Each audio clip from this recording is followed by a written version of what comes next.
Olá, nós estamos de volta com o programa Lente Aberta e agora vamos falar sobre o momento econômico brasileiro, o atual momento econômico brasileiro. Comigo no estúdio está o economista, ex-reitor da Universidade Estadual de Ponta Grossa, professor do Departamento de Economia da UEPG, Paulo Godoy.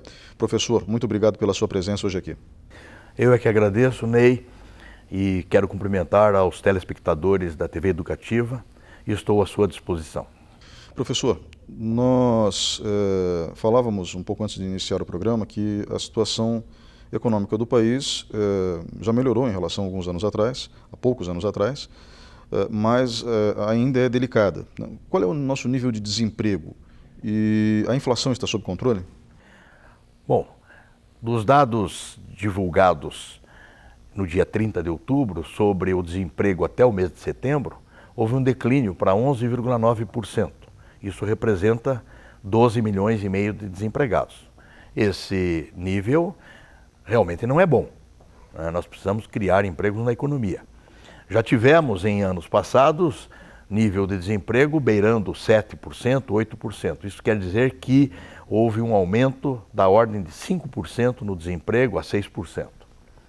Quanto à inflação, ela está sob controle. A meta fixada para este ano pelo governo foi de 4,5 pontos percentuais, com variação para mais ou para menos de 1,5 percentual.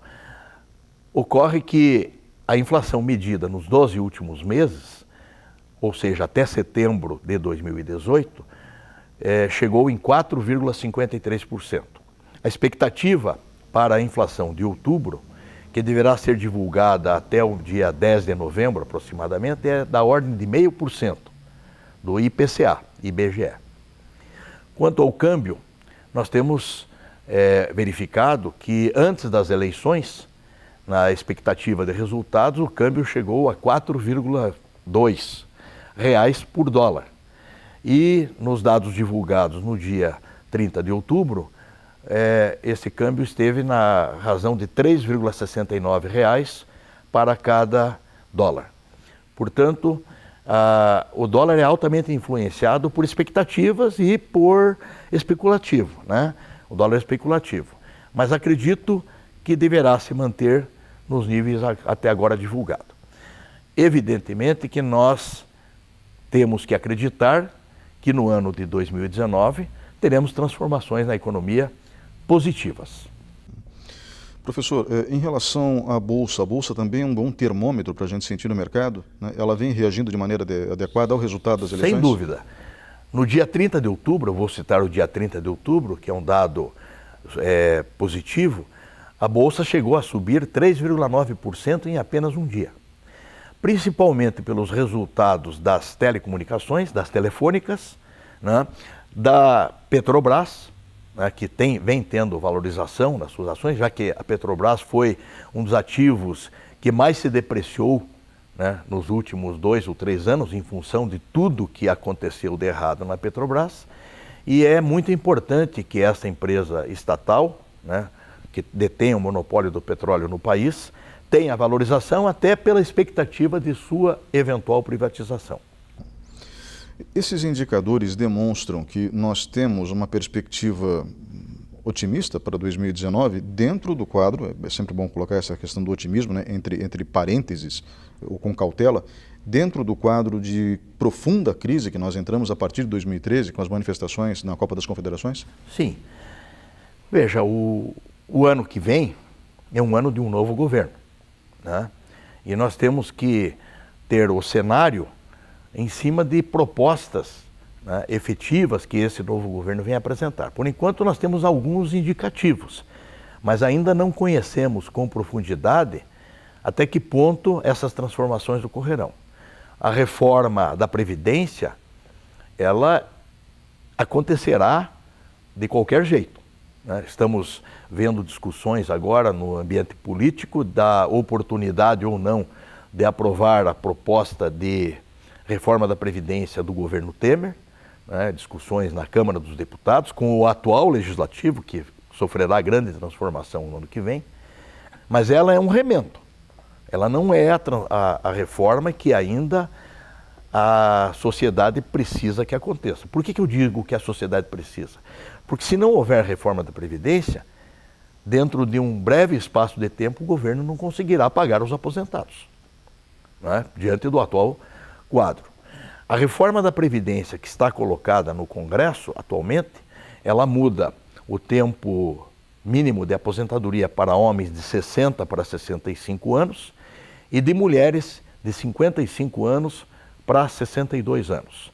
Além do que o tempo de contribuição mínimo de homens de 35 anos e de mulheres de 30 anos. Então, esse é o cenário que a gente tem básico da reforma. Falaremos oportunamente, né, nesse programa, sobre a proposta que vem sendo apresentada pelo economista Paulo Guedes para a reforma da Previdência, que seria complementar do novo governo. No bloco seguinte, nós já vamos abordar as propostas de Paulo Guedes, ou seja, da equipe de Jair Bolsonaro para a economia brasileira.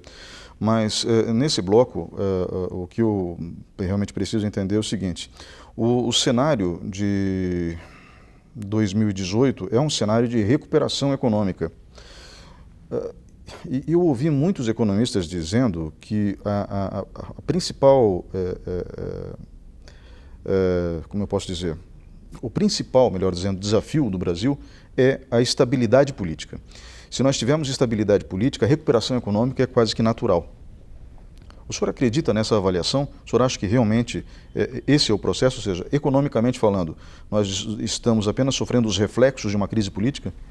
Veja, a perspectiva do PIB para esse ano é de um crescimento, pelo menos até agora, da ordem de 1,3%. Isso é muito pouco. Agora em 2018, isso é muito pouco. Para o próximo ano, a expectativa é maior. O que nós podemos afirmar é que o investidor, tanto nacional quanto estrangeiro, ele para vir aqui para o nosso país ou para colocar em prática os seus projetos, ele precisa de duas condições básicas: a estabilidade econômica e a estabilidade política. Eu acredito que esse processo eleitoral pelo qual passamos acena para uma estabilidade política, né? Haverá renovação de grande parte do Congresso Nacional, é um novo governo que certamente promoverá um enxugamento da máquina pública, né? Que apresenta uma proposta de reforma tributária, né? E a reforma tributária é visando fazer com que exista uma melhor administração dos recursos públicos, uma isenção para uma desoneração, por exemplo, de folha, tudo isso visando estimular o investimento. Se houver realmente uma resposta do setor produtivo da economia, as coisas melhorarão, porque com expansão da atividade produtiva, com geração de empregos, haverá com certeza aumento de arrecadação, né? E o governo terá mais condições de, promovendo o enxugamento da máquina pública, diminuindo o seu custo operacional, que é elevado, né? Nós teremos diminuição do déficit público. Hoje, o déficit público previsto é de 159 bilhões de reais até 31 de dezembro. E esse número não será muito difícil de ser atingido diante da situação atual de juros que se paga pela dívida pública. A dívida pública é um dos grandes calcanhares de Aquiles da nova equipe econômica. Maior que a Previdência? Sim, 3,8 trilhões de reais é a dívida pública até setembro. Ela poderá chegar até 4 trilhões ao final do ano. E os juros que se pagarão neste ano desta dívida podem chegar a 360 bilhões de reais. Portanto, acima, inclusive, do déficit da Previdência. Isso representa aproximadamente, Ney, 9,6% de juros que o governo pagará sobre a dívida. Já que a taxa básica da economia de juros está em 6,5% e o Copom, que é o órgão do Banco Central que define a taxa básica de juros da economia, ele deve ter fixado ainda até o final do ano esse juro em 6,5%. Não deverá ocorrer alteração nessa taxa básica de juros. Portanto, o governo paga na média de todos os títulos públicos cuja dívida foi contraída há 15, 20 anos passados e foi se acumulando, 9,6%. Então está pagando mais de 3% acima da taxa básica de juros. Até isso vem sendo fator para uma ideia que tenho, que o governo tem que lançar à frente um programa de recompra de dívidas antigas, né? Mesmo que contraia dívidas novas, substituição de dívida. Trocar dívidas com taxas de juros elevadas por dívidas com taxas de juros mais baixas, até como forma de diminuir o déficit público. Tomara que alguém ouça essa sua ideia e realmente implemente, porque é uma questão de lógica, né? Se você tem dinheiro disponível no mercado para contrair uma dívida mais baixa, você se livra de uma dívida com uma taxa percentual de juros mais alta, é uma questão de lógica, é matemática pura, né? Perfeitamente. Professor, qual é o PIB do Brasil hoje, para que as pessoas em casa possam ter uma dimensão? Da ordem de 6,3, 6,4 trilhões de dólares. Então a nossa dívida pública é quase o tamanho do PIB do ano. Desculpa, eu falei dólares, né? 6,4 trilhões de reais. Tanto é que a nossa dívida está representando aproximadamente 63, 64% do PIB. O que é muita coisa. É bastante. O que seria aceitável? Veja, eu há muito tempo atrás escutei uma palestra do Antônio Hermílio de Moraes, né, um dos grandes empresários que esse país teve, e ele dizia aqui em Ponta Grossa, no Clube Verde, que quando as empresas dele precisavam de capital de terceiros, precisavam fazer empréstimo, ele considerava que o número ideal fosse de 30%.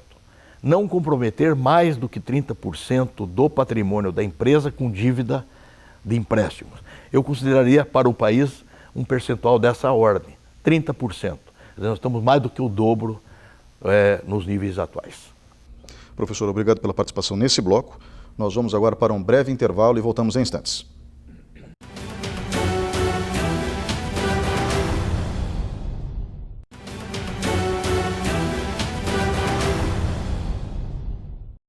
Olá, estamos de volta com o programa Lente Aberta. Comigo no estúdio continua o professor Paulo Godoy, que foi reitor da Universidade Estadual de Ponta Grossa, é economista também, professor do Departamento de Economia da UEPG.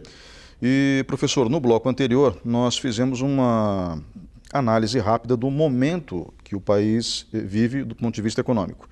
Mas e as propostas da equipe econômica de Jair Bolsonaro, que é chefiada a princípio por Paulo Guedes? Muita gente critica, inclusive, a escolha de Paulo Guedes porque ele não tem experiência na coisa pública, mas é um economista respeitado no meio empresarial, né? Então, eu gostaria que o senhor fizesse uma análise daquilo que ele pretende fazer e que o senhor já manteve contato. Por exemplo, o plano de reforma da Previdência, ele pretende ir muito além daquilo que já foi proposto pela equipe de Michel Temer? Primeiro, eu quero dizer que nós não conhecemos efetivamente, com dados concretos, quais são as verdadeiras propostas. Nós temos cenários que estão sendo mostrados. O primeiro cenário é o da reforma da Previdência.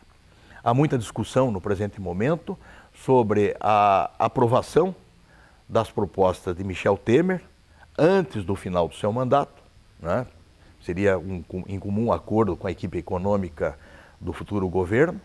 Mas já há indicativos de que haverá uma nova reforma da Previdência com o governo Bolsonaro. Em que sentido? Hoje, a Previdência utiliza o critério de repartição, ou seja, os atuais empregados, os atuais empregadores contribuem para a Previdência e desse valor se paga o estoque de aposentados que existem, né? Então é um sistema de repartição. O que tem sido apontado pelo futuro ministro Paulo Guedes? É de criar o sistema de capitalização. O que seria o sistema de capitalização? Cada trabalhador teria uma conta, como se fosse uma poupança, tudo aquilo que ele é descontado e tudo aquilo que o empregador contribui para aquele funcionário iria para uma conta específica, né? Cada um teria a sua conta de poupança, que seria acumulada ao longo de 35 anos, vamos imaginar que o tempo de contribuição seja este, né? Existirá uma taxa de juros para remunerar esse fundo e quando chegar na hora de se aposentar, este fundo pagará aquele aposentado. Quer dizer, ele criou uma conta específica. É quase como se tivesse uma previdência privada feita num banco, né? Que ele formaria um fundo e receberia. Então, esta seria a mudança que pelo menos tem sido acenada de mudança de regime. Mas vai existir um tempo de convivência dos dois sistemas. Porque não há como terminar com o sistema de repartição, que é o atual, né, e criar um novo, porque não existirá o fundo individual de cada trabalhador. Então, durante um longo tempo, pelos próximos 35 anos, os dois sistemas teriam que conviver.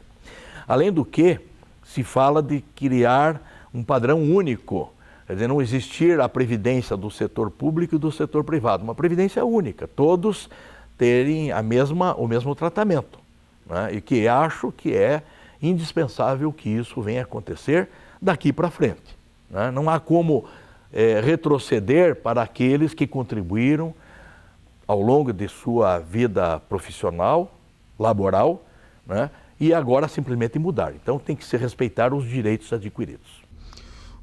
Professor, quando a gente fala em reforma da Previdência, vem na cabeça algumas coisas que soam estranho para quem que está na iniciativa privada, por exemplo.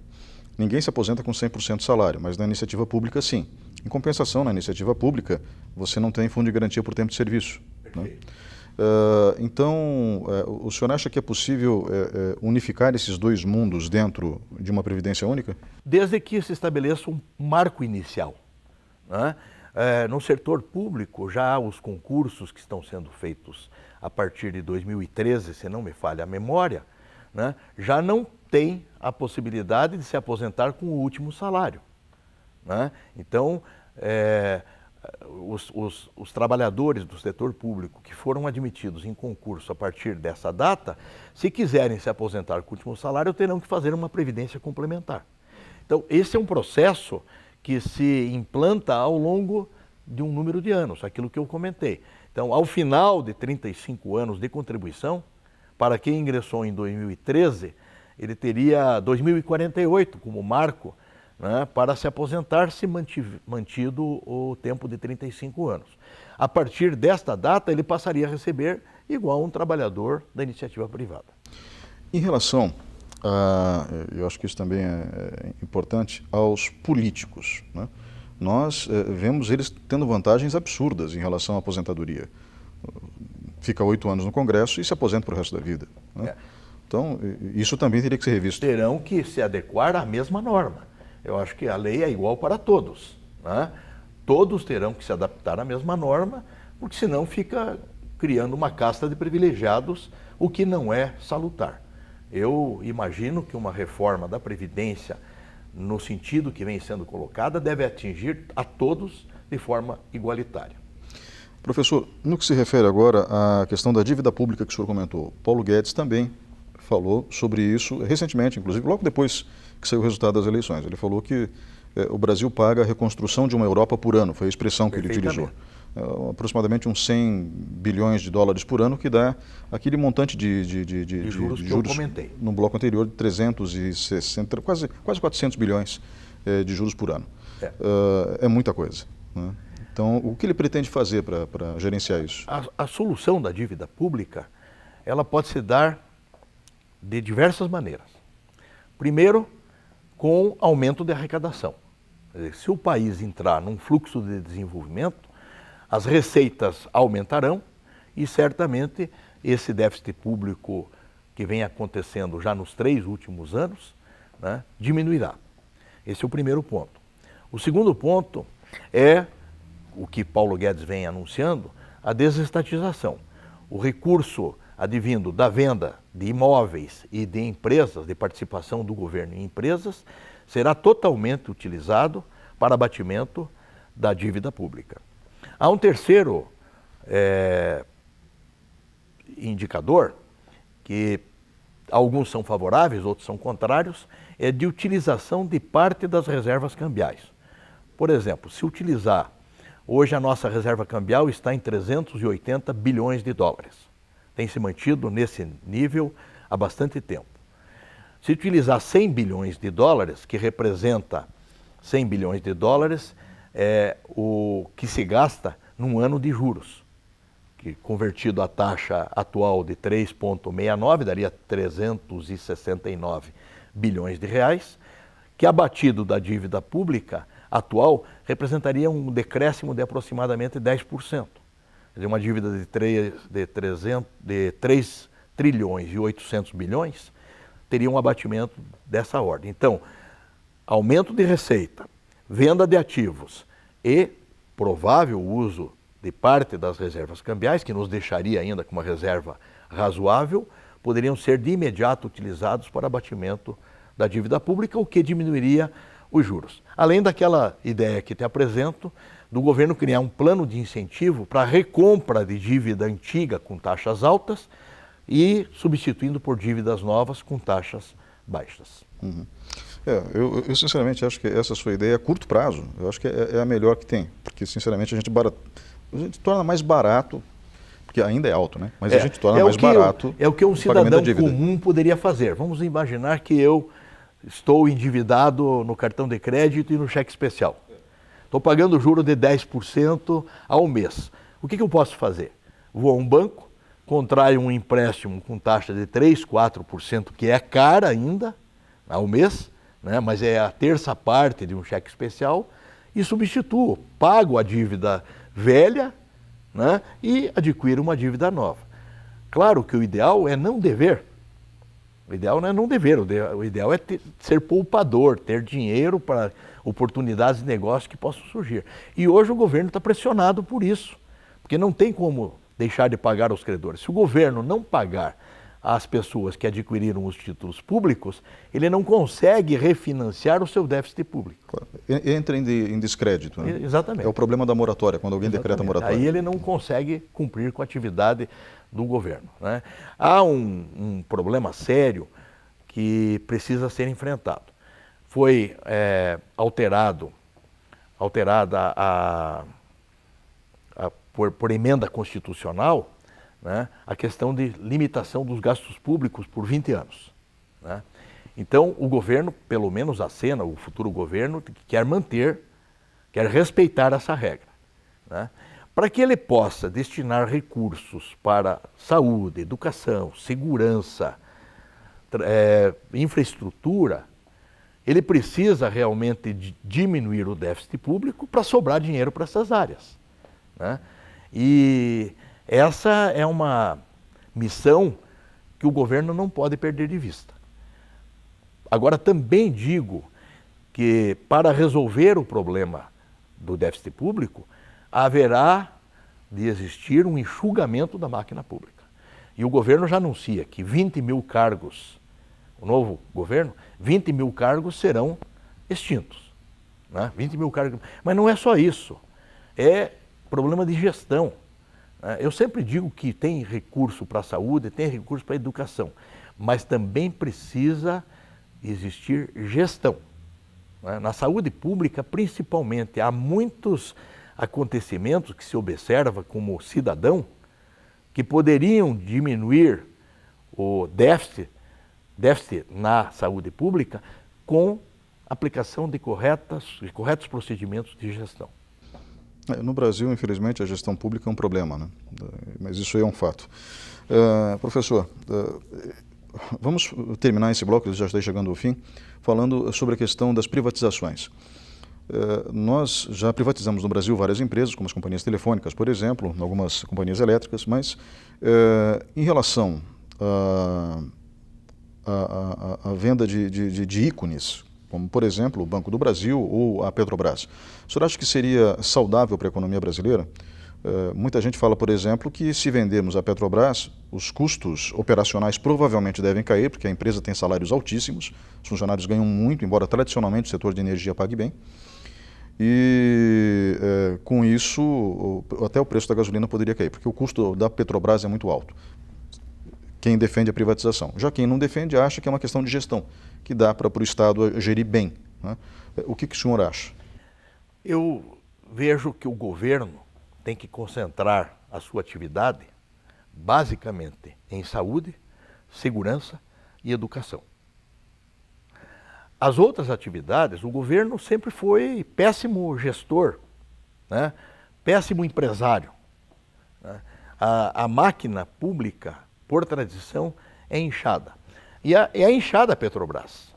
Né? Além de salários altos, tem muita gente. Eu não quero defender aqui que comece a desempregar. Mas a Petrobras, se mantiver na sua condição de empresa com participação do governo em mais de 50% do seu capital, é uma sociedade de economia mista, tem que se promover uma reestruturação, mantendo a Petrobras como empresa, sociedade de economia mista. Disse há poucos dias a alguns amigos que vender a Petrobras nesse momento é um mau negócio para o governo, porque as ações da Petrobras foram desvalorizadas em níveis elevadíssimos e até pela situação de tudo que aconteceu de errado na Petrobras, ela hoje está honrando dívidas com investidores internacionais, né, dívidas judiciais de altíssimo valor. Então, eu acredito que o momento de vender a Petrobras, se for para isso acontecer, não é agora. E o governo, inclusive, o novo governo tem já acenado com a hipótese de não privatizar Banco do Brasil, Caixa Econômica e Petrobras. Pelo menos as notícias que li ultimamente. Nós precisamos esperar efetivamente as propostas concretas para poder tecer algum comentário.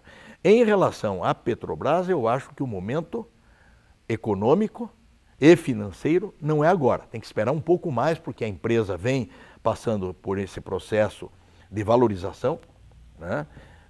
E ela tem perspectivas. Agora, mantida como estrutura de governo, a Petrobras também tem que se enxugar. Tem que se enxugar sem sombra de dúvida.